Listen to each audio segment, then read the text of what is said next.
Културно-социјалниот простор Центар Јадро е установа, односно јавна установа од областа на културата, формирана по принципот цивилно јавно партнерство за потребите на заедницата. И всушност ова е прва институција од овој тип на цивилно јавно партнерство во државата.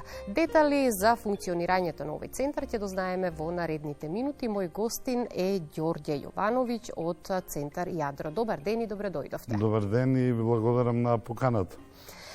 Најпрво би сакала да ве прашам и да се надоврземе на она што претходно го погледнавме преку линковските вклучувања и прилозите. Колкаво е значењето на ваквите младински центри и дали токму со вашето работење се потврди потребата од нивното постоење? Да, мислам, отварањето и функционирањето овие 5,5 години покажа дека и како е потребно да постојат вакви културни и младински центри. И не само во Скопје, туку и во целата земја. Бидејќи тоа се простори кои не се само простори кои треба да создаваат културни содржини. Тоа се простори на социализација, тоа се простори на дружење, на учење. Многу битни за развитокот на една култура во една држава. Ние сме навистина среќни и сета напорна работа, бидејќи ова беше нешто што не се создаде преку ног, години и години на заговарање на оваа идеја, во која беа вклучени голем број на луѓе од Асоциацијата за независна културна сцена Јадро.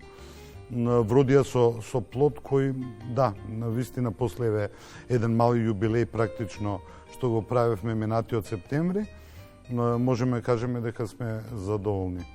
И секако вашиот труд не бил залуден со оглед на можностите кои што ги нудите во рамките на центарот. Имено културно-социјалниот простор Центар Јадро овозможува бесплатно користење на просторот и ресурсите за спроведување на програми од областа на современата уметност и културата од страна на организации, потоа поединци, неформални групи, како и поширокиот граѓански сектор со цел спроведување на програми од интерес на заедницата. Ајде објаснете ни накратко како функционира и како работи Центарот Јадро?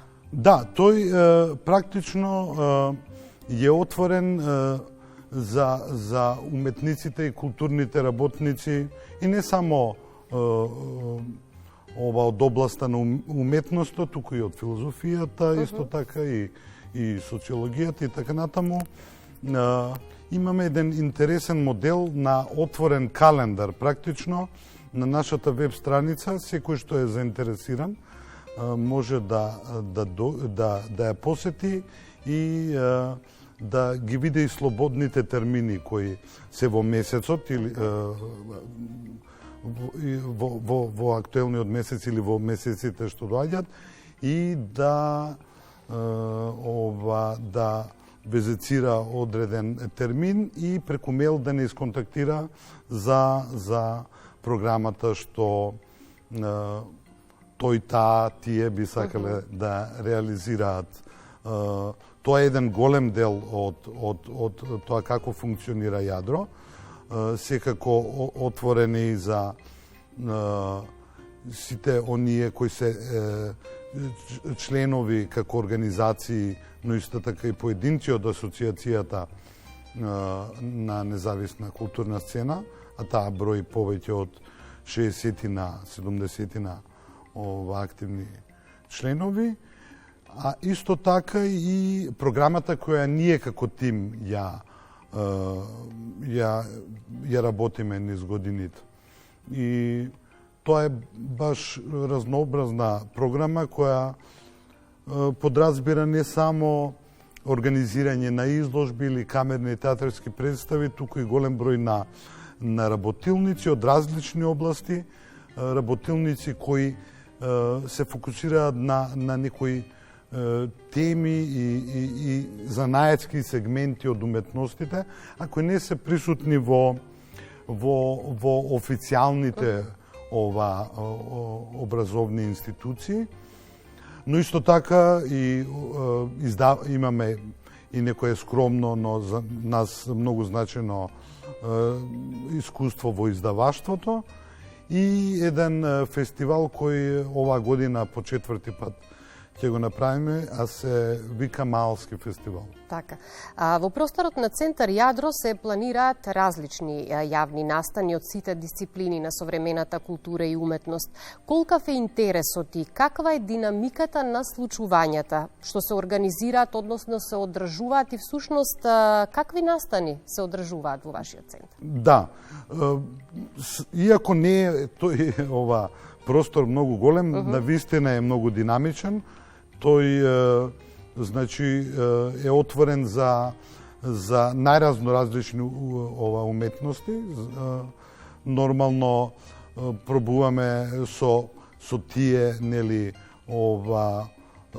можности што ние ги нудиме како простор, како техника да ги обслужиме тие барањата на корисниците на просторот. Значи се случуваат изложби, камерни представи, веќе ги споменав работелниците, некогаш и средби на различни организации, читачки проби на представи, нели тоа е тој подготвителна фаза при создавањето на една представа, предавања, дебати. Навистина има една разнообразна програма. А инако е многу динамично и навистина има месеци кога навистина тешко се постигнува. Тоа е затоа што самите автори го препознаваат Јадро како еден доверлив партнер, а од друга страна и поради немањето на многу простори во градот.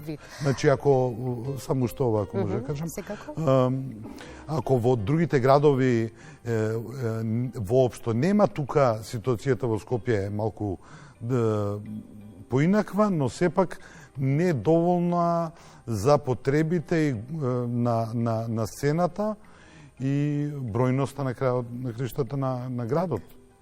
Велите, просторот е отворен за докажани имиња на локалната и меѓународната сцена, но и за млади уметници што допрва треба да се етаблираат. Меѓутоа, мене особено ми привлече внимание она што го забележав на вашата веб страница. Велите, доколку имате идеја, а ви е потребна помош, обратете ни се. За кого се е отворен центарот, односно какви идеи подржувате всушност? Да, добро, да. Отворени сме стварно за еден поширок круг на автори и не контактираат секако и помлади, но веќе истакнати автори. Имаме една линија која мора да постои, а тоа е нели создавањето на уметност, современа уметност, ако може така да се каже, односно уметност која се бави со современието. И на тој начин некако успеваме да ја регулираме таа програмска линија.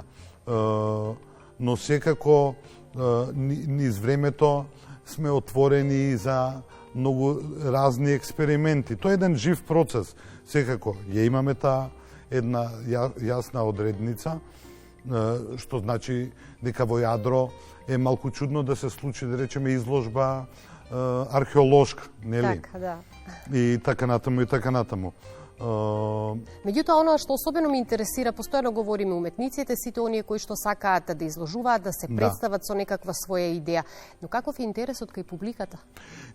Нормално, тој варира од настан до настан, бидејќи не можете да очекувате дека бројноста на публиката секојаш ќе биде иста, кај некој што е подокажан, публиката е нели во поголем број, но некогаш и зависи од тоа што авторот нели ќе го представи, така што ако некој млад автор дојде и се представи со некоја навистина силна, провокативна изложба или представа или промоција на книга, тогаш тоа е секако податливо и за публиката да дојде во поголем број. Но и работењето на публиката е еден посебен сегмент во денешно време. Постојат програми кои се занимаваат токму со тој сегмент на создавање и одржување на публиките. Покрај тоа што вие успешно работите во еден од центрите за млади кои што функционира во центарот на главниот град, потврдивте дека потребата од постоење на вакви младински центри, но и постоење на младински културни центри низ сите градови, сите општини во државата е особено и значајно потребна и огромна е потребата. Која ќе биде вашата порака за крај на нашиот разговор? Па јас би ги охрабрил сите оние што имаат идеи во другите градови, но и во Скопје за нешто слично, ги охрабрувам да бидат упорни и да се заложуваат кај своите локални власти, да ги остават тие идеи.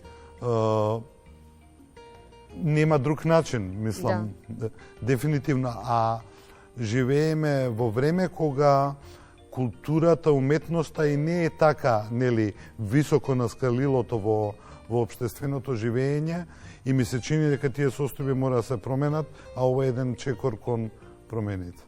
Продолжите и понатаму успешно да работите во центарот Јадро и нека ви се множат годините и јубилеите на успешно работење. Ви благодарам многу. Ми беше задоволство.